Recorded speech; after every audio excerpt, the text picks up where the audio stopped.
This isn't just Farmington Fire Department. This is Farmington, Maine, and beyond Franklin County. And we've all worked together so well in the past. We'll continue to go that route. Coming up on News Center Maine at 5, authorities in Farmington are speaking for the first time about the investigation into yesterday's deadly blast. Plus, federal health officials activating an emergency operations center as the list grows of vaping-related illnesses and deaths.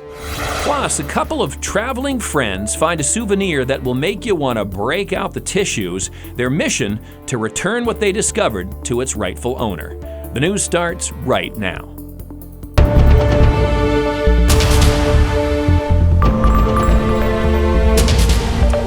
Good evening, everyone, and thank you for joining us tonight. I'm Lindsay Mills. And I'm Lee Nelson. Glad you're with us. The body of firefighter Captain Michael Bell has returned home to Farmington. That happened this morning. Fire Captain Bell was a 30-year member of the Farmington Fire Rescue, and he died in that powerful, apparent gas-related explosion at Leap Incorporated that leveled that building, killing Bell and injuring 7 others early yesterday. The procession of fire and police crews from all around the state escorted Bell's body from Augusta, where it was there for an autopsy at the medical examiner's office, to Farmington. Hundreds of people lined the streets to pay their respects to the 5th first responder in Maine to be killed in the line of duty in the last year and a half. And once again tonight, News Center Maine has team coverage in Farmington. Shannon Moss and Hannah Deneen are there, and we'll start with Shannon, who has more on what happened today at the explosion site. Hi, Shannon. Hi, Lindsay. Hi, Lee. Yes, as you can see behind me, the scene hasn't changed much from yesterday. The Leap building that exploded left a huge debris field that essentially has covered an entire neighborhood. That blast killed Captain Michael Bell and injured 6 other firefighters, as well as the maintenance supervisor who worked at the Leap building. Today, at the scene here on Route 2, it was all about trying to figure out what happened and why. A team from the State Fire Marshal's office, as well as members from ATF, spent the day combing through this debris. They worked mostly on the scene, trying to establish what happened here, why it happened. Basically, these teams go with the facts and where they lead them. Every step that they take offers a direction for them to travel, and they follow that. If they get there and it's a viable conclusion, well, they've got their answer. If not, they look somewhere else. As you can imagine, this is a slow, methodical process that is going to take some time. Right now we're progressing well with the forensics, but that's an ongoing process. And the people that we have been interviewing yesterday and a few today gave us the behavior and the actions of people, day-to-day routines, how things work, whether they're functioning or not. And that's very, very helpful to us. Now, that was Sergeant Kem Grimes with the Fire Marshal's office. He said he has never seen an explosion, an LP explosion, the size of this one as far as the magnitude of the structural damage as well as the damage to the neighborhood. And he says because of the magnitude and the size of this, it's one of the reasons why they called in the ATF, Alcohol, Tobacco, and Firearms. It's also why it'll probably be until the end of this week before they figure out what happened here. So, of course, also, as well as trying to figure out what happened, it was about honoring and remembering a hero today. And also, it's about learning a little bit about a new one. News Center Maine's Hannah Deneen, you've had this side of the story today, and you've learned a lot more about a really special gentleman. Yeah, absolutely, Shannon. So we're learning a bit more about another hero in this incident, Larry Lord. He's the maintenance worker at Leap Incorporated, and he's currently listed as in critical condition at Mass General Hospital in Boston. Throughout the day, we've been able to gain a better picture of those heroic actions Lord took before the blast went off. Luckily, Larry Lord, the maintenance manager, he had to go into the basement to bring in some stuff from an event this weekend. He smelled the gas, he immediately went up and just herded everybody out. They were out in a safe place. Several reports confirm when danger was in the air, Larry Lord's priority was getting more than a dozen Leap employees out of harm's way. Then, the longtime maintenance worker returned to the building to assist firefighters. That's when the building exploded. He's in a bad place right now. Donald Simino sat across the street from Farmington Fire Department all morning, flag in hand, to honor his friend. And I have to do that because Larry Lord would do it for me.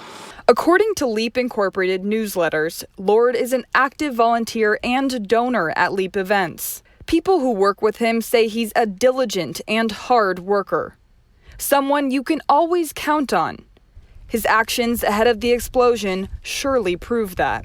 Now, his family is asking for prayers as their hero, and one for so many others, lies in a hospital bed.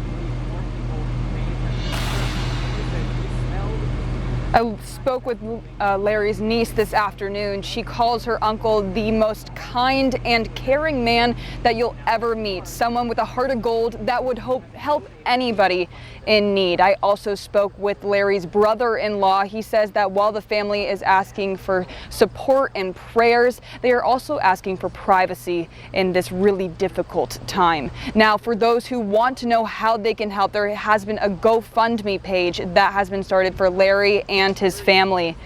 Now, Lord is expected to be at Mass General for several months, and this money will help his family remain at his side. So far, raising over $27,000. So we have checked this page and confirmed its legitimacy, and there is a link to that on our website.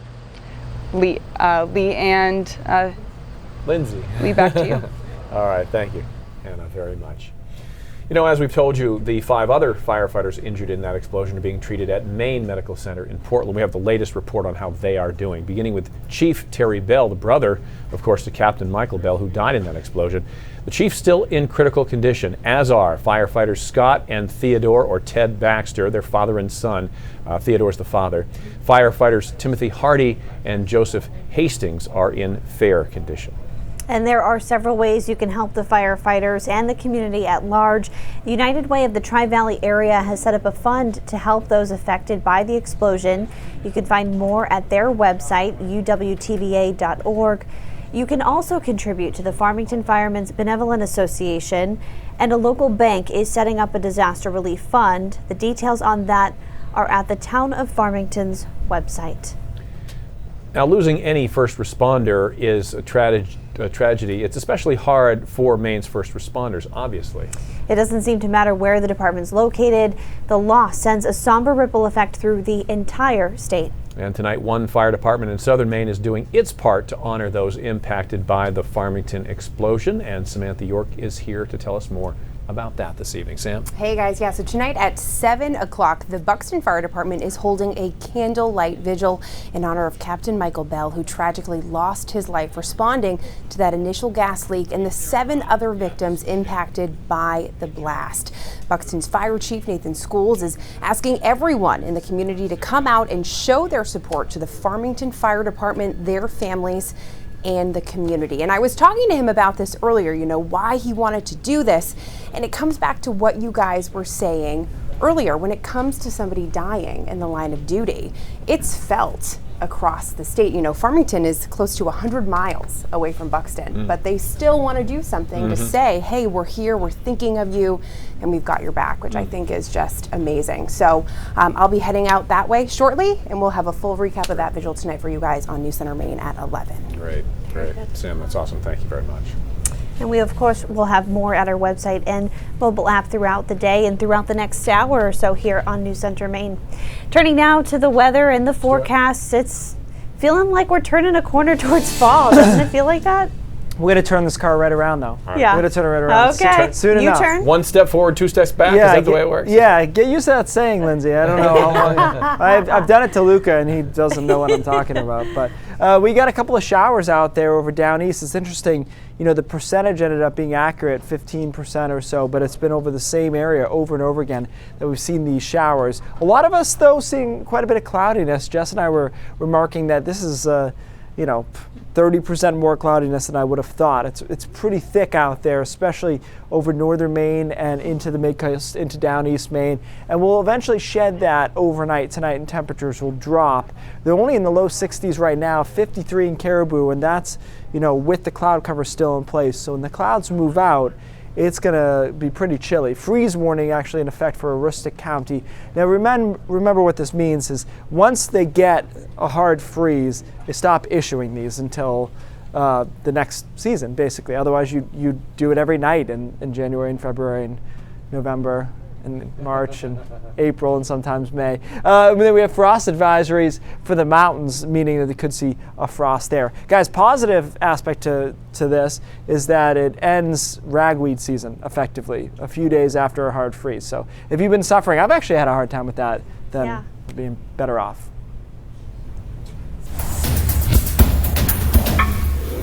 All right, Keith, thanks for that. Definitely some good news there.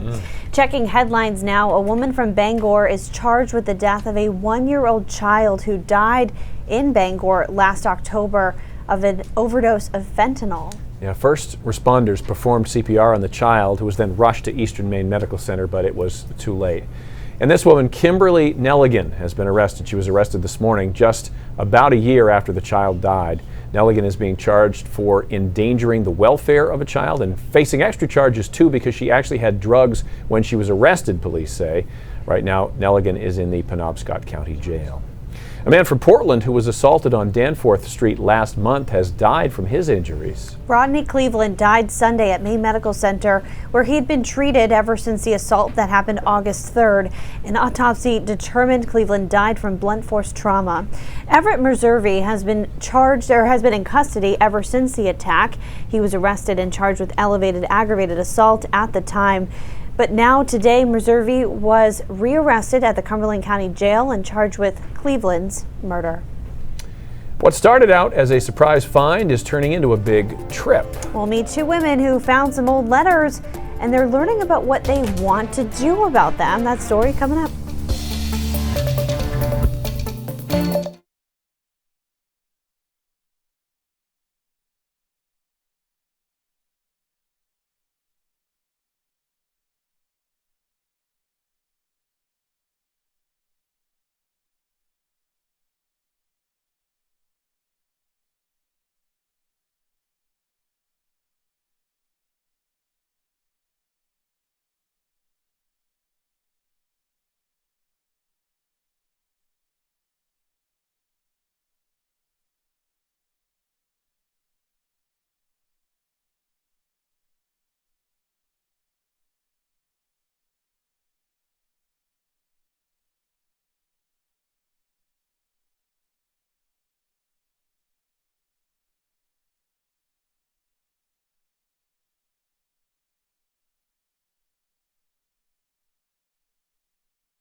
A seventh person has died from a vaping-related lung illness. Health officials say the victim is from California. This death comes as the CDC announced it has activated its Emergency Operations Center. It will coordinate the investigation into hundreds of cases of lung illnesses linked to e-cigarettes. CDC scientists say there are at least 380 cases in 36 states and the U.S. Virgin Islands. 3 masked teenagers have been killed in a shootout with a homeowner in Georgia. This happened in the wee hours of the morning. Officers arrived on the scene and found the 3 teenage boys with gunshot wounds. All 3 were wearing masks. One of the teens died at the scene. The other 2 were rushed to the hospital, but they later died there. Police say one of the teens actually fired first, and then the homeowner returned fire. And police say it appears the teens were there to rob the home. The question is, will the homeowner be charged or not? This could be a so-called stand your ground case, which is a self-defense law that they have in Georgia. Another quick break. Coming up, how curiosity is leading to an adventure for 2 women in Tennessee. And Keith's back with his full forecast and some shade.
A couple of women from Tennessee find nearly a dozen love letters from World War II at a knife shop in Tennessee. And what do you think they're doing?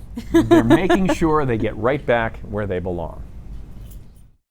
It was almost like reading a novel, and we wanted to figure out what happened at the end. A reluctant stop inside a Smoky Mountain knife shop after a getaway in Gatlinburg. The guys were like, oh, we want to go in this knife shop. And me and Lindsay were like, no. Yeah, not really. But we went in there anyways. Evolved into a priceless page turner for Lindsay Wolke and Megan Grant. Always thinking of you. Please think of me always. Nearly a dozen World War II love letters found on a shelf, frozen in time. Once you read the first one, you just had to keep going. I mean, those two were just so, such interesting people. $4 per letter was a small price to pay for the historic love story of Elias Maxwell and Eileen Murray. They are priceless. It's a huge chunk of history. That's something, and it belongs to the family. In the 40s, Elias served in the Navy. Eileen was at home in New Jersey waiting. Like, I almost felt bad reading them because they're very personal, you know, like that's almost like a text message for someone. After reading every word, they craved the ending to this real-life romance. We need to find who these people are, what happens to them. Research showed before they passed, the pair got married, grew old, and had a family. They deserve these, and I think that this is something that will make them happy and, you know, give them a little piece of their mom and dad. The perfect punctuation mark. Hoping to be seeing you very soon. Katie Inman. Your darling, sweetheart wife, Eileen. 10 News. So the pair is planning to take a road trip to New Jersey to return those letters by hand at the beginning of next month. They said they're excited to reunite the heirlooms with the family. Yeah, that's awesome. So that's cool. awesome. All right, let's talk about the weather. I think it's gonna be awesome. Didn't quite get there today. It started out really nice, but then it clouded right up. Yeah, kind of like yesterday. Yeah. The next couple of days are really solid. Okay, so it's good. just a matter of how warm do you like it. I'm going to choose Saturday as the best day. Okay. But we've got, you know, it's up for debate. So. But not really. It's Saturday. Okay, right. Agree to disagree, but I'm right. We got a couple of showers out there right now over down East Main. As I mentioned, it's been consistent, relatively light stuff, but it's just been convective enough in the atmosphere today, much like yesterday, to produce more clouds in the afternoon and a couple of showers. Here's a look at going from the visible satellite to infrared, and there's really only just a few clear patches in there. Most of the state is actually overcast right now, which will behoove us through the first half of the night, but eventually we start clearing out and temperatures drop quickly as a result. High temperatures today, 67 in Portland, 68 in Wiscasset, and 65 in Bangor, 57. That'll about do it in Caribou, and we talked about their freeze warning in effect. So if you start at 57 as your high, it's not all that hard to get to 32 degrees, and they've got a shot tonight, but it's a lock tomorrow night. Hour by hour forecast, the clouds do decrease by about midnight tonight. 30s, 40s, mid to upper 40s along the immediate coastline. Tomorrow is a nice bright day, but make no mistake, it's pretty cool, low 60s for high temperatures, even with all that sunshine, but it's a good looking day. And then Thursday we roll in, same deal, more sunshine. Notice nothing going on as far as the cloud cover. Temperatures there in the upper 60s to around 70 degrees, so Thursday's really nice. Friday, same thing, it's the same thing. Mid 70s on Friday and then into the 80s for the weekend. So I think tonight's cool, but tomorrow night will be the coolest night. Temperatures easily into that freezing range over northern Maine, but I think we sneak a few upper 30s, maybe right to the immediate coastline tomorrow night. So it might be the first heat kick in for a lot of people, depending on your tolerance or your dad level for that kind of thing. Umberto, there it is. Pretty strong looking storm. Luckily it is going quickly out to sea. Bye-bye. It's a Cat 2 on the way to a Cat 3, but it's just all fish after this. All right, temperature trend is going to be our story. And as I mentioned, Sunday and Monday are our warmest days. Could be some mid-80s around those days, and then we kind of crash back down. The European mid-range guidance is pretty warm for the next couple of weeks. So, you know, put that in perspective as far as what warm is this time of year. I don't expect we'll be cooking into the 90s, but we should be above average. And it is worth noting that on Sunday and Monday, the European model away from the coastline in that kind of, you know, the usual suspect area near Sebago Lake does have some upper 80s in there. So we'll see if we can get there, because that's legitimately pretty warm, pretty hot.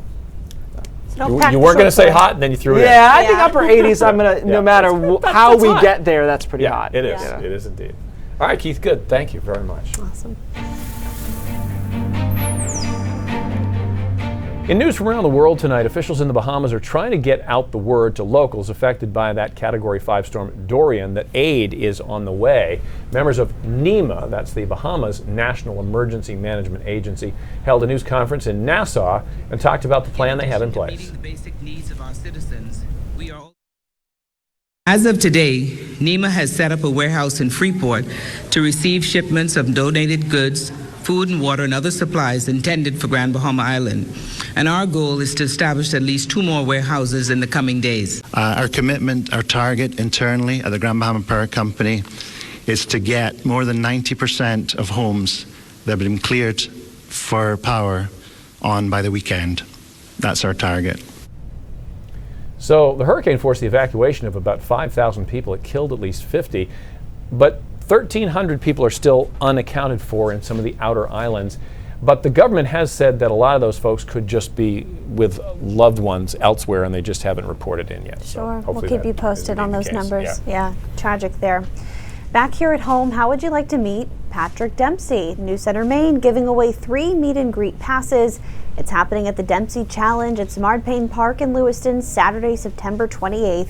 All you have to do is head to our Facebook page and look for the meet and greet sweepstakes. You have until this Sunday to enter. All right, Cindy's here with a check of what's coming up at 5:30. Hey guys, yeah, we have a lot more news coming up. The Maine CDC is confirming that a mosquito pool in York County has tested positive for Eastern equine encephalitis. That is a scary mosquito-borne illness that can kill humans because it causes your brain to swell. We're going to have the latest on that. When the homeless won't come to you, you go to them. We'll meet a woman in the trenches in Bangor working to find housing for those who have none. Those stories and more all ahead at 5:30. Back to you. All right. We are back with Raindrops after this.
Okay, this is a pretty cool map, and it's preliminary still. This guy, Ian Livingston, is working on it. But it's most frequent cause of weather fatalities from 1999 to 2018 by geographic region. So Maine and most of New England is wind. So that's either thunderstorm wind, it's nor'easter wind, it's non-tropical wind. Notice though, northern Maine and down east is lightning. Yeah. I was thinking about that. There's fewer thunderstorms up there. However, there's more people who work outside. So that's just a theory on why that Well, might there's be. a lot of open space, very open, farmland too. and stuff too. So Then that does affect your chances of getting hit. Sure. So a lot of these, that's a big one, wind there. It was interesting, Seth pointed this out, that winter weather across northern Texas and into the panhandle there of Oklahoma. It does snow there, and they're probably just not as good at dealing with it as some other areas. And some of these is what you'd expect: rip currents along Florida's coastline, lightning. But there's a lot. I'm surprised by the rip currents around the Great Lakes. Yeah, well, I mean, those lakes play like oceans, the big ones. So, and look at avalanche. There's a lot of avalanches up there too. Yeah, so a lot of mountains, not a lot of snow, not a lot of people. Sure. So a lot of what they're doing is there to be on the mountain. So some of this is, yes, what's your greatest threat? The other part of it is, what are the lifestyle factors that lead to the chances of death via this? But interesting. There's a lot to digest on it. We don't have time. But still. Yeah, cool. Thanks, Keith. News Center Maine at 5:30 starts right now. Coming up next on News Center Maine. These are all friends. They're all firemen. They all work together. And together, they escorted the body of their fallen brother, Fire Captain Michael Bell, from Augusta to a funeral home in Farmington. If we could start with a moment of silence for those first responders who wake up every day not knowing whether or not they're coming home.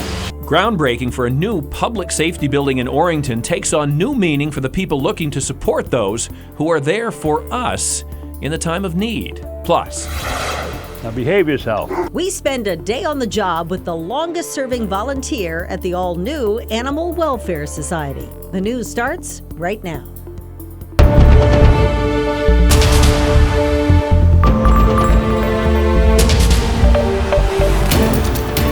Good evening, everybody, and thanks so much for joining us. I'm Cindy Williams. And I'm Lee Nelson. State and federal investigators spent all day trying to figure out what caused that explosion that killed Farmington Fire Captain Michael Bell and injured 7 others. It happened yesterday morning. Just after firefighters got on the scene, they got a call about a smell of gas at Leap Incorporated.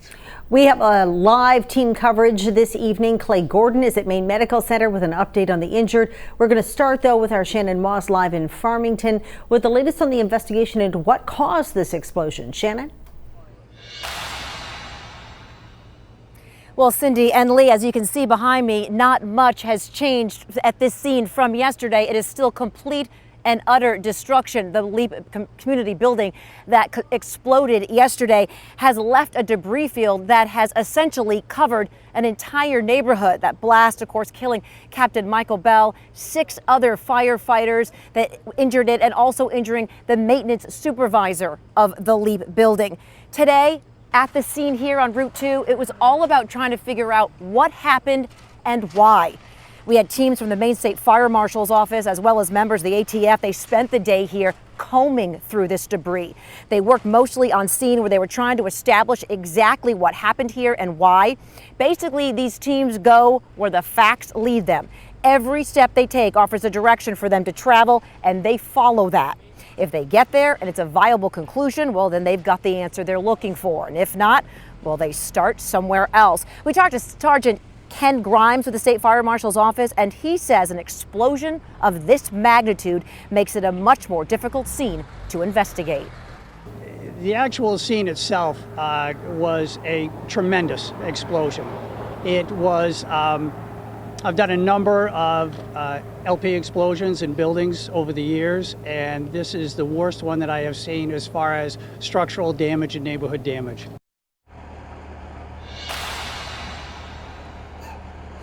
As you can tell, because of the size and the scope of this scene, this is going to be a methodical process. It is going to take some time, and Sergeant Grimes is telling us that it could be the end of the week, Thursday or even Friday, but before we learn any answers to try to piece these puzzles together, the pieces of these puzzles together, and figure out again what happened here, what caused this explosion that killed Captain Michael Bell, injuring 7 other people. We did hear real quickly during the press conference at 3 o'clock that Captain Bell's wife is doing as best as she can be, is expected to be, and that she is being supported by not only her firefighter family, but her family as well. And of course, everyone's thoughts and prayers going out to her and all the firefighter families affected by this tragedy. Cindy, Lee? So difficult for that whole community. Shannon, thank you so much. And this morning, a procession of first responders, family really, followed the body of Fire Captain Michael Bell from Augusta to the Wiles Funeral Home in Farmington. It was an incredibly emotional day, as you can imagine. As Cindy said, first responders from all over the state lined the streets and lined the street outside the funeral home to salute their fallen brother. Community members also stood in attention while Captain Bell's body was brought back home. These are all friends. They're all firemen. They all work together. A loss is a loss. And we should mention that funeral plans for Captain Bell have still not been announced. Earlier in the day, Maine Medical Center released an update on the conditions of the 5 firefighters who are currently being treated in Portland. News Center Maine's Clay Gordon is live now with the latest on that. Clay? Yeah, of the 5 firefighters transported here to Portland, Lee and Cindy, 3 are listed in critical condition, according to a spokesperson for Maine Medical Center. 2 are in fair condition. Farmington Fire Chief Tory Bell, he is listed in critical condition right now. Now, his brother, Captain Michael Bell, died in Monday's explosion. Chief Bell joined the department 42 years ago in April 1977. According to the department's website, Chief Bell was hired as the town's first chief in June of 2000. Chief Bell has a wife, Denise, and a son, TJ. Firefighter Theodore Ted Baxter has been on the department for over 12 years, and his son, Captain Scott Baxter, has been a member of Farmington Fire Rescue for over 13 years. Both are listed in critical condition as well. And for the last half a decade, Joseph Hastings has been a firefighter. He's in fair condition. And Captain Timothy Hardy, known as T-Day to family and friends, has served for 21 years. The captain is also in fair condition this evening. Now, a lot of people have reached out to News Center Maine to see how they could send cards or flowers to Maine Medical Center and messages of support to these firefighters. We'll have more information on how you could do that coming up at 6 o'clock. Lee and Cindy? I know so many people want to. Yeah, sounds good, Clay. Thanks. And we should mention, too, a maintenance worker at Leap Incorporated was also injured in that explosion. Yeah, Larry Lord was flown to Mass General Hospital in Boston yesterday. He is still in critical condition. A family friend set up a GoFundMe page for him. According to the page, Larry suffered severe burns over half his body, multiple traumas, and broken bones. He is currently in the ICU burn unit. In about 5 hours, the page has already raised more than $28,000. In other news, Maine Center for Disease Control and Prevention is doing what it can to help those impacted by the Farmington explosion. Yeah, they say while the Department of Environmental Protection is testing the air quality, the CDC, out of precaution, has free reusable masks that are available to people who live or work in that area.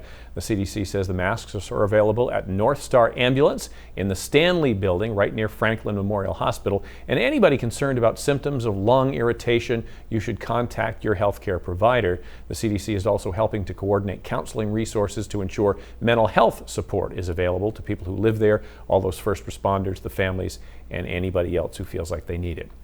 Now, the Farmington Fire Department has dealt with explosions before. This picture of their ladder truck, known as Tower 3, was left at the scene of the explosion in Farmington overnight. Today, the Fire Marshal's office released it back to the Fire Rescue Department, along with other firefighting gear. Now, this same truck was used during the tragic Lac Mégantic Canadian explosion back in July of 2013. Farmington, along with other Maine communities, crossed the border to assist when a train derailed, causing a massive disaster. There has been no word on whether the truck will be able to return back to service. And as you heard Clay mentioned a few ways you can help the firefighters and the community at large. We'll go through them real quickly here. The United Way of the Tri-Valley area has set up a fund to help those affected by the explosion. You can find more about that by going online to uwtva.org.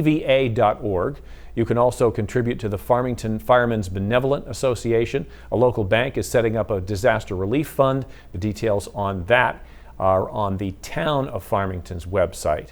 And we also have links on our website too, and you can find a lot more coverage on the explosions on our website and mobile app, obviously, as well. Now we're going to take a quick break. We have some other local stories coming up, including a woman facing charges in relation to a child's fatal overdose. Plus, Maine CDC says there are mosquitoes with triple E in parts of Maine. What you need to know to protect yourself next.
A woman from Bangor has been charged with the death of her 1-year-old little girl who died of a fentanyl overdose. The child died last October.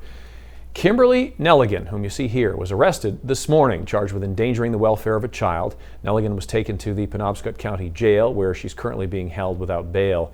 Last year, Bangor Police and Fire responded to a home at the Holiday Trailer Park for a report of an unresponsive toddler. First responders performed CPR on the child, who was then rushed to the hospital, and she died there. An autopsy determined the cause of death was probable toxic effects of fentanyl. A 63-year-old man living in a downtown Portland apartment building died at the hospital over the weekend, more than a month after police say his neighbor beat him up. Police say Rodney Cleveland was beaten by his neighbor at 81 Danforth Street last month. The picture you saw was Everett Meserve of Portland. He was arrested that same day and charged with elevated aggravated assault, but that charge was changed to murder now. An autopsy showed Cleveland died from blunt force trauma. The Maine Center for Disease Control and Prevention announced today that mosquitoes in York County have tested positive for Eastern equine encephalitis, or triple E. Triple E is transmitted through the bite of an infected mosquito. Maine's Health and Environmental Testing Laboratory confirmed the presence of the virus in a single mosquito pool. That sample collected earlier this month in Lebanon. The CDC director urges people to take steps to protect themselves from mosquito bites. Those steps include minimizing outdoor activity from dusk to dawn, which is when mosquitoes are most active.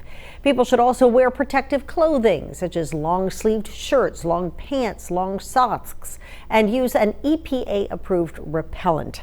There have not been any confirmed cases of triple E in a human in Maine this year, but there have been several cases in humans in surrounding states.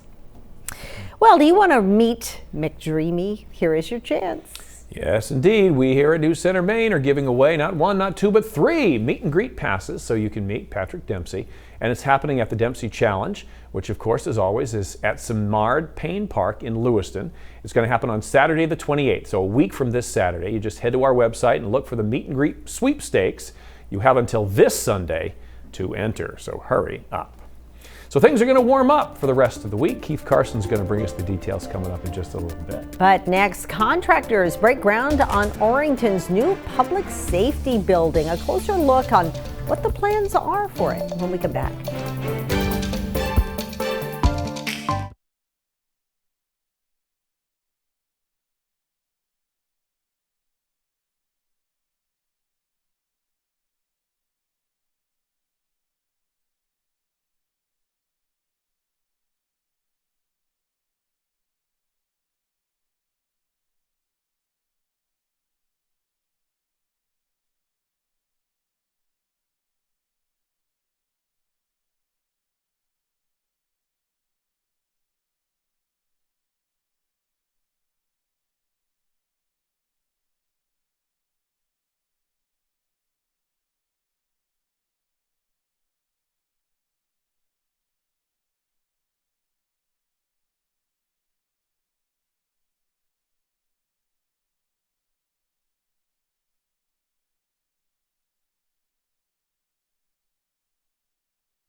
Well, the golden shovels were out to break ground on Orrington's new public safety building earlier in the day. The project has come with a lot of public scrutiny, leading to many other small towns also taking a hard look at their firehouses and police stations. News Center Maine's Samantha Sugarman takes us to this morning's ceremony, which started with silence. If we could start with a moment of silence for those first responders who wake up every day not knowing whether they're coming home. After an explosion in Farmington kills a firefighter and injures half a dozen others, these officials in Orrington begin their groundbreaking ceremony Tuesday with a moment of silence. Thank you all. This ceremony is to mark the start of construction on a new public safety building for the town. Big changes should start here this week. And with the first shovelful of dirt, construction has begun. Fire Chief Scott Stewart says the $2.85 million project should wrap up by the beginning of next summer. This winter months will be exciting here, watching the building get finalized. It's been a long time coming, though. More than 5 years of public meetings and public scrutiny. The process that was taken was very public. People had different opinions, but we worked through it, and we feel that this is probably the best example of a rural public safety building in the state. These firefighters and EMTs honking and waving as they leave the place that at this time next year will be their new home. It's brought the town back together. In Orrington, I'm Samantha Sugarman, News Center, Maine.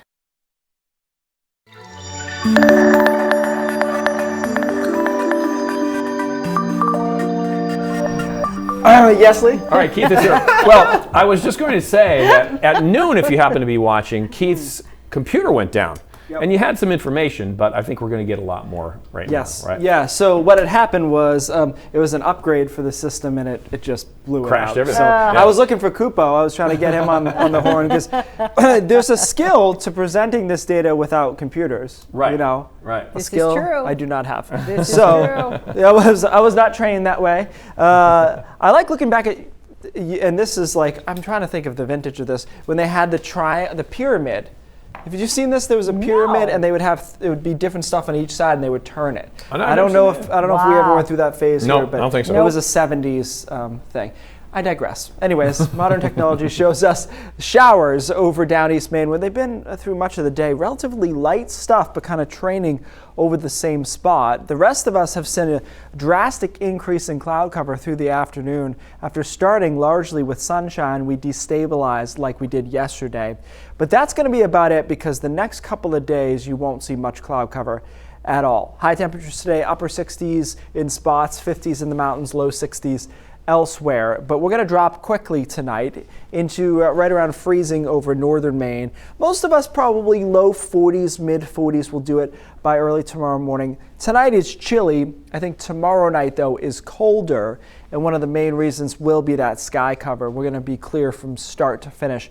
That allows more heat to radiate into the atmosphere. So we have a freeze warning in effect right now, and as we've talked about, this is once you get the freeze, that's it. You won't see these again. And then this is a frost advisory in the more deeper bluish, purplish shade here into the mountains, where there's a chance for a frost. So that happens tonight, and then tomorrow night we have a better chance of getting those frosts and freezes going on. Tomorrow's a good looking day. A lot of sunshine. Temperatures, though, don't really drive up that much. 63 for most of us is about where we're going to be at. And then overnight, very chilly tomorrow night. Thursday, another nice day with a lot of sunshine, a little bit warmer there, right around 70 degrees. And then Friday into the mid 70s. There's an upward trend. Notice no cloud cover, though. Just a great stretch of weather in there. Just want to show you Umberto real quick, guys. It is a Cat 2. It's a good looking storm. Luckily, it is a fish storm way out to sea. So we were watching it last week, but we've known for a while now that it is of no consequence to us. This is, though, getting warmer for the weekend and into Monday. A lot of us will be in the 80s on Sunday, Monday as well. Saturday is kind of a toss-up day. I said to you before, Lee, I think Saturday is my favorite day. And you said that we had to think that too. Right, that is correct. Okay. Yep. Because Sunday is a little bit warmer probably, but there'd be more clouds in the afternoon. Got it. So, and Thursday is nice too, but you got to give extra weight to the weekend. Yes, always. That's how it works. All right, I'm with you on this one. Okay, good. It's rare. Yes, it is. Thanks a lot, Keith. Well, a new job created in Bangor is really a first of its kind. The city has hired a homeless outreach caseworker. Tory Lynn Yeager's job is to find housing for people without a place to call home. Day to day, she's out in the woods trying to connect with people and connect them to the resources they need. Her goal is to get everyone under a roof. I don't believe anybody should be sleeping outside, and my hope is that soon we won't have people sleeping outside. We'll have people housed, and we'll have them in a safe, secure space where they're able to finally start living and not just surviving. So because the city of Bangor uses what's called a housing first model, anyone that's interested or who is interested in donating to help the homeless is actually asked not to donate things like food or clothing, but instead consider a gift card, say to Walmart or something like that, or the dollar store, so that they can get them the things that they need there. Makes sense. There you go. We got a lot more local news ahead on News Center at 6. Yeah, the explosion in Farmington could have been so much worse if not for the quick thinking of one man, a man who was fighting for his life tonight in a hospital in Boston. So we'll have that story, plus how the others injured and in the hospital are doing as well. Police are now looking for a fourth person in connection with a shooting in Presque Isle. We'll tell you why. Plus, what's air awareness? Knowing where you are in the middle of like a flip or like upside down, twisting or something. Bill Green catches up, or at least tries to, with a 14-year-old from Maine who's among the best in the world at slope-style mountain biking. It's all ahead on News Center Maine at 6 o'clock. We got more coming up right now, too.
when the Animal Welfare Society unveiled its new facility in Kennebunk, it honored its longest-serving volunteers. Stan Barwise has been helping care for dogs at the Humane Society for more than 20 years. Rob Nesbitt spent a day with him on the job and shares with us now what true dedication looks like.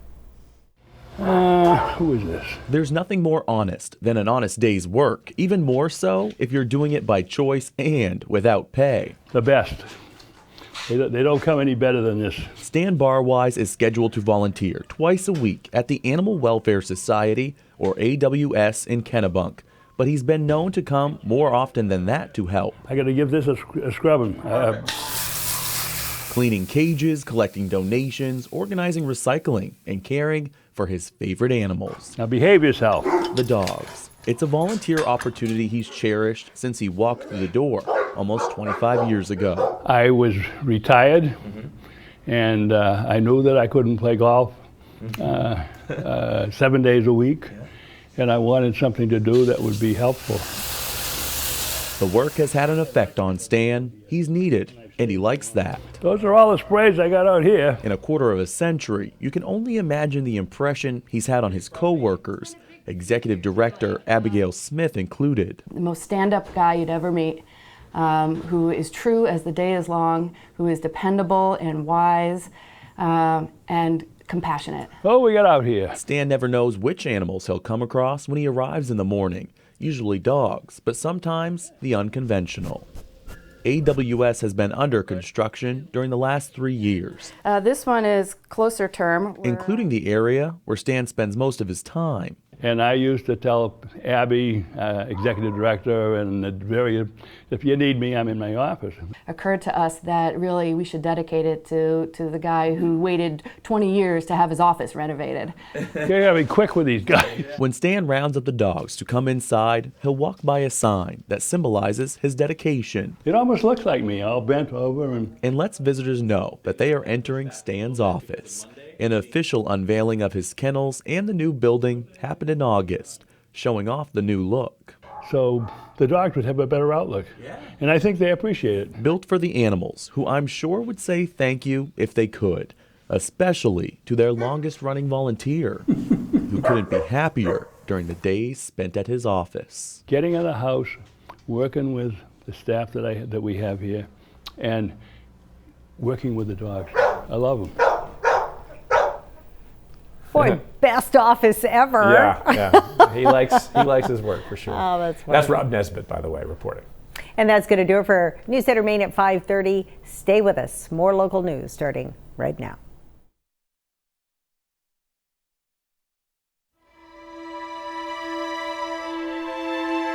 These are all friends. They're all firemen. They all work together. A loss is a loss. Another somber day in Farmington as first responders and those who simply wanted to pay their respects welcome home Fire Department Captain Michael Bell.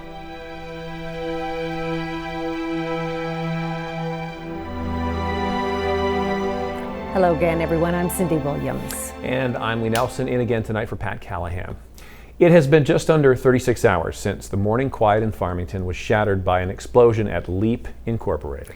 Today, Bell's body is back in Farmington, and the investigation into what caused the gas leak and what sparked the explosion is still in its early stages. We have team coverage for you, beginning with News Center Maine's Shannon Moss. And Shannon, these have been a couple of tough days for the people of Farmington. Lee and Cindy, they certainly have. A lot of people are still in shock over what happened yesterday, the loss of one of their own. Several others injured. It's been a very tough couple of days indeed. Take a look at what's going on behind me though right now. This has been a sort of new development. We have crews here now clearing Farmington Falls Road, or better known as Route 2. And the reason why they're doing that, they're clearing all of the pieces of the building and the insulation off of the road, is to be able to open up that road again to traffic. Again, that Leap Incorporated building exploded yesterday, leaving a huge debris field that essentially covered an entire neighborhood. This morning, though, Lee and Cindy, it wasn't about the cleanup. It was about honoring a fallen hero and trying to figure out what happened here and why. In a show of force to show their respect, thousands of people lined the streets from Augusta to Farmington as the body of Captain Michael Bell was brought home. Emotional, moving, powerful. Ashley Decker's husband is a firefighter in nearby New Sharon. It's a tight-knit community. The man that passed away was someone that had trained him. He's fought fires with him. Everybody knows him from the community. Captain Bell, a 30-year member of the Farmington Fire Department, was responding to a call at Leap Incorporated on Monday when a propane gas explosion leveled the building. killing Bell and injuring 6 other firefighters and the building's maintenance supervisor. The blast was heard from miles away, and the debris, insulation, paper, pieces of the building scattered for blocks. I've done a number of LP explosions in buildings over the years, and this is the worst one that I have seen as far as structural damage and neighborhood damage. Sergeant Ken Grimes with the State Fire Marshal's office, along with federal investigators, spent the day combing through the debris, trying to figure out what happened and why. We go where the facts lead us. So every step that we take offers a direction for us to travel. We follow that. Those answers probably won't come for a week. In the meantime, the Farmington Fire Department is focused on the needs of their firefighters and grateful for a caring community. We really appreciate the outpouring that we've had from not only the community but around the country. Well, as you can imagine, with the size and the scope of this scene, this investigation, it is going to be it is going to be a methodical process. In fact, we are hearing that it could be the end of the week, Thursday, Friday at the latest, to find out any answers as to what happened here yesterday. Lee and Cindy? All right, Shannon Moss, thank you. When firemen go into a building on a call about a gas leak, they know the potential for danger.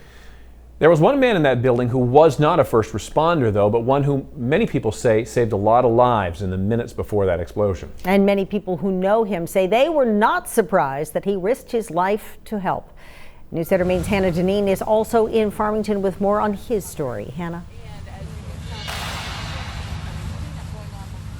Lee and Cindy, we've been hearing a lot about the heroic actions of Larry Lord. Now, Lord was the maintenance worker here at Leap Incorporated in Farmington, and he's currently enlisted as in critical condition at Mass General in Boston. Now, what we've been learning throughout this day is all about his heroic actions before the blast went off. Luckily, Larry Lord, the maintenance manager, he had to go into the basement to bring in some stuff from an event this weekend.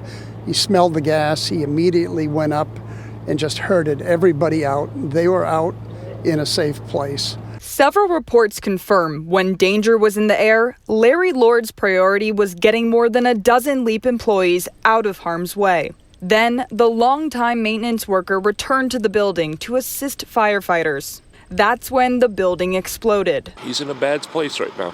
Donald Simino sat across the street from Farmington Fire Department all morning, flag in hand, to honor his friend. And I have to do that because Larry Lord would do it for me. According to Leap Incorporated newsletters, Lord is an active volunteer and donor at Leap events. People who work with him say he's a diligent and hard worker. Someone you can always count on. His actions ahead of the explosion surely prove that. Now, his family is asking for prayers as their hero, and one for so many others, lies in a hospital bed.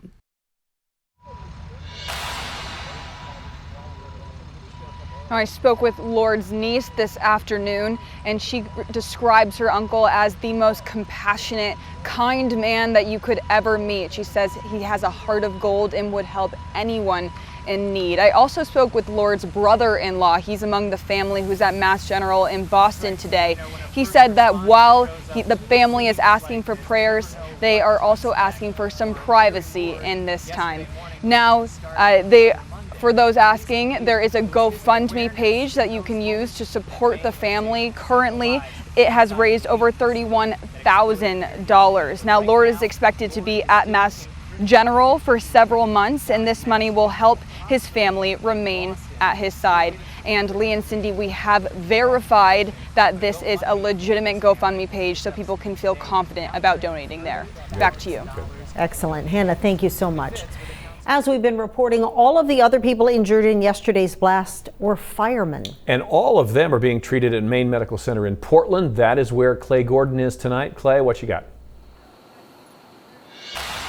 Lee and Cindy, of the 5 firefighters that were sent here to Maine Medical Center, 3 are in critical condition right now, 2 are in fair condition. Farmington Fire Chief Terry Bell, he is listed in critical condition tonight. His brother, Captain Michael Bell, died in Monday's explosion. Chief Bell joined the department 42 years ago in April 1977. According to the department's website, Chief Bell was hired as the town's first fire chief back in June 2000. Chief Bell has a wife, Denise, and a son, TJ. Firefighter Theodore Ted Baxter has been on the department for over 12 years, and his son, Captain Scott Baxter, has been a member of the Farmington Fire Rescue for over 13 years. Both are listed in critical condition right now. For the last half a decade, Joseph Hastings has been a firefighter. He's in fair condition.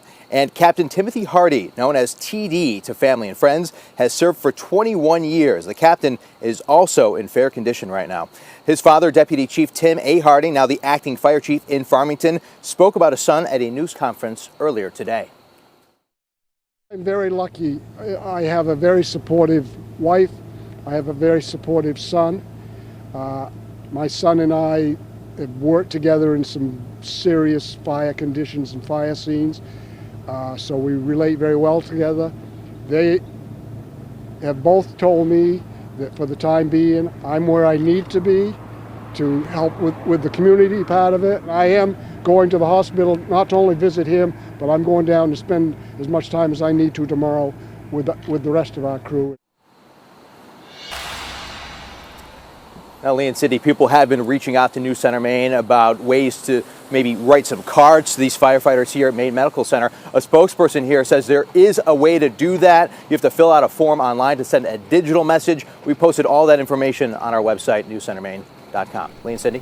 All right, Clay, thank you very much. And you heard Hannah say earlier about the GoFundMe page set up for Larry Lord. There are ways you can help the firefighters and other people in Farmington affected by the explosion as well. The United Way of the Tri-Valley area has set up a fund to help those affected by the explosion. You can find out more about that by going to UWTVA, United Way Tri-Valley Area.org. You can also contribute to the Farmington Firemen's Benevolent Association, and a local bank is setting up a disaster relief fund. The details on that are on the Town of Farmington's webpage.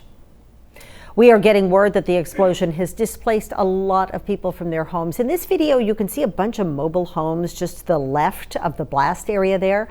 Some 30 people lived in those homes.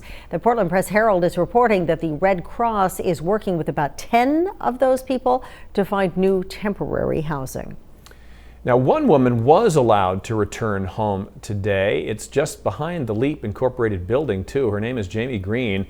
And she says her two young sons had just gotten on the school bus just minutes before that blast on Monday, so they are safe. But this morning she was trying to find the dogs, which got spooked and ran from the scene. They're my children. So, yeah, they're dogs too. It's my boys' dogs. It's really his dog. So. Now, we do have some happy news out of this. She was able to find one of the dogs, Chloe, with the help of police on the scene. She says another dog is still missing, though, but she is glad the rest of her family is okay. Scary stuff. We've got more news when we come back.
More news now. A woman from Bangor is being charged with the death of her one-year-old child who died in Bangor last October of an overdose of fentanyl. First responders performed CPR on the child, who was then rushed to Eastern Maine Medical Center, but it was too late.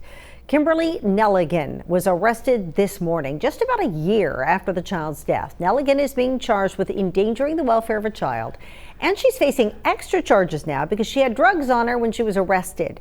Right now, Nelligan is in the Penobscot County Jail. A man from Portland who was assaulted on Danforth Street last month has died from his injuries. Rodney Cleveland died on Sunday at Maine Med, where he had been treated ever since the assault back on the 3rd of August. An autopsy determined he died from blunt force trauma. And this man, Everett Meserve, has been in custody ever since the attack. He was arrested and charged with elevated aggravated assault at the time, but earlier today, Meserve was rearrested at the Cumberland County Jail and charged with Cleveland's murder. Helping the homeless get back on their feet is an ongoing effort in cities and towns all across the state of Maine. In Bangor, there is a brand new city employee leading that effort there. News Center Maine's Jackie Mundry caught up with her today. Hello? That's Tory Lynn Gator. Can I come over? She spends her days out in the field talking to members of our community who have nowhere permanent to call home. We definitely want to get you housed, man. She was hired just last month as the city of Bangor's first homeless outreach caseworker. Priority number 1 for Yeager and other Bangor officials, a traditional place for these people to call home. I don't believe anybody should be sleeping outside, and my hope is that soon we won't have people sleeping outside. We'll have people housed, and we'll have them in a safe, secure space. This new position isn't just helping the homeless, but many other city officials. So for us at the police department, just having her out there has taken a huge burden off of us because we've been working with that community and on that problem for quite some time. All right, man, just have your sign right there. For Yeager, no day is the same. She could be out at the campsites getting information to get people into housing. What is your rental history like? Or she could be bringing people to get assistance they need. So you just need to go get reactivated. What are you doing tomorrow? Nothing. Going with you. You want to go with me and we'll go over there? And to say she's passionate about her job. You're constantly trying just to survive through your day and to just get by and to be able to find some place where you can lay your head at the end of the night and be as safe as possible. How are you working on any other things you might have going on? Is an understatement. Man, and I hope you have a good day and good luck in court tomorrow, okay? In Bangor, Jackie Mundry, News Center, Maine. Now, because the city of Bangor uses a housing first model, anyone who's interested in donating to those in need are asked not to donate food or clothing, but rather gift cards, specifically to places like Walmart or the dollar store. Keith Carson's forecast is coming up after the break. And later, meet a Maine daredevil who's really making a name for himself in a little-known sport. Bill Green will introduce us. As a California man becomes the 7th vaping-related death, we look at why quitting the habit can be so incredibly difficult for young people. Also, the FBI joining the hunt for millions of dollars in salaries missing after a payroll company goes bust.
The golden shovels were out to break ground on Orrington's new public safety building today. Yeah, the project has had a bit of scrutiny, leading to other small towns taking a really hard look at their firehouses and police stations. It's a $2.85 million project, more than 5 years in the making, and should wrap up by the beginning of next summer, so it'll take a while. Orrington's fire chief says the project is necessary because the current department is extremely outdated and was built by volunteers in the 50s. The fact that our people will be safe is very important to me. The health and safety of our people has to be number one. Those folks are our number one commodity. The fire service in general, you know, the firefighters are the most important piece of the puzzle, and having them safe is for years. You know, we don't get sick today, we get sick years from now in the fire service, and this building addresses a lot of those concerns. And we're told this new public safety complex will be built primarily as a firehouse, as you heard, with room to accommodate local law enforcement from the state police and the sheriff's departments who are paid to patrol the town.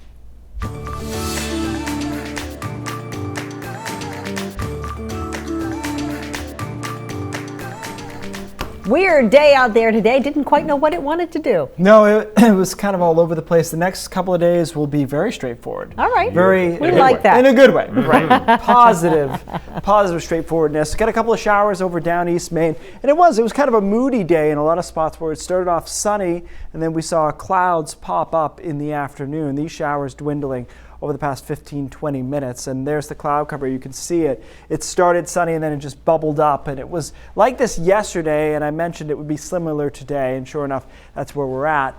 However, the next few days, you're not going to see much cloud cover at all. There's several days in a row of sunny skies coming up. Temperatures, though, 60s for highs for most of us, some 50s in Greenville and Caribou at 57 degrees.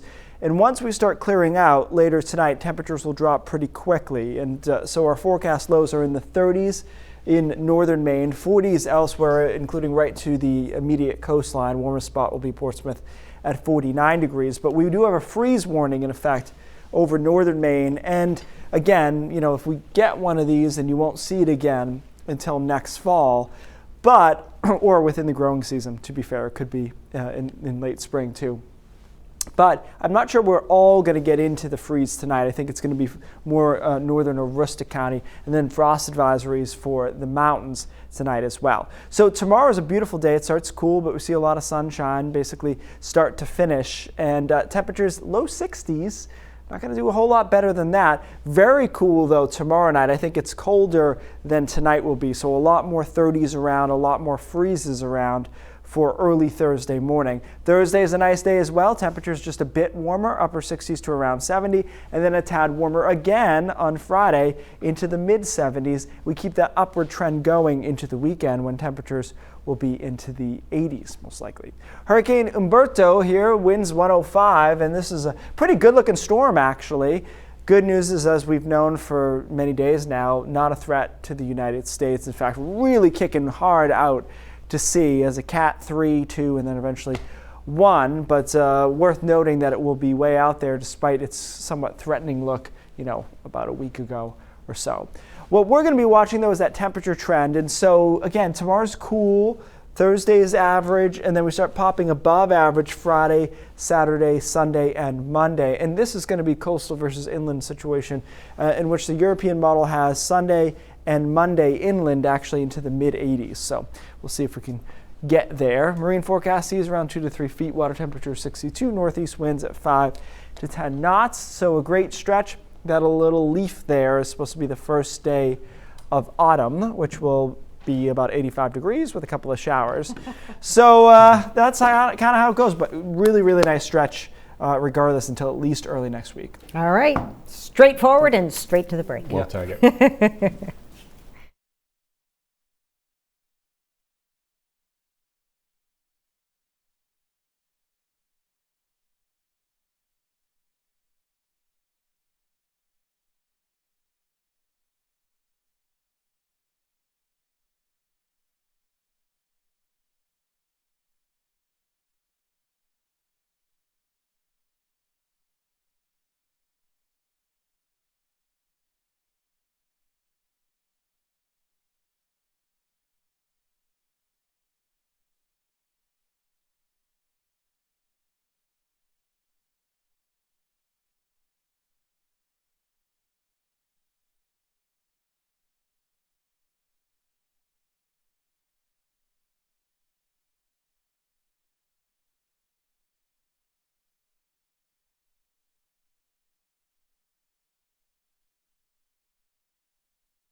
Here's a question. Have you ever heard of slope-style mountain biking?